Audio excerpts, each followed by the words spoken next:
முதல்ல எல்லாம் திருச்சபையில ஒரே ஒரு ட்ரம் இருக்கும், ஒரு டேம்பரின் இருக்கும். அதை வச்சுட்டு தான் சபையில ஆண்டவரை ட்ரம் அடிச்சு டேம்பரினை வச்சு பாடி உயர்த்தி மகிமைப்படுத்துவார்கள்.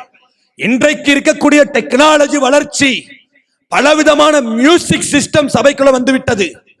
கிட்டார், கீபோர்டு, கிட்டார்லயே பல வெரைட்டி, எனக்கு பேரெல்லாம் தெரியாது. கீபோர்டுலயும் பல வெரைட்டி, ட்ரம்ஸ் விதவிதமா வந்துருச்சு. இன்னும் எத்தனையோ இன்ஸ்ட்ருமெண்ட் சபையில வந்து விட்டது.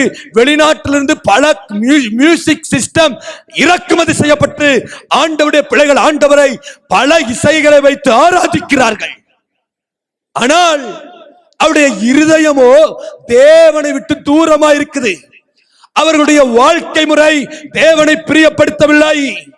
அவர்கள் வசனத்திற்கு கீழ்ப்படியவில்லை, வசனத்துக்கு நடுங்கவில்லை. இப்படிப்பட்ட வாழ்க்கையை வச்சுட்டு நீங்க எத்தனை மியூசிக் இன்ஸ்ட்ருமெண்ட்டை வச்சு ஆண்டவரை ஆராதித்தாலும் ஆண்டவர் சொல்லுவார், இது எனக்கு பிரியமில்லை. உங்கள் பலிகள் எனக்கு இன்பமா இல்ல.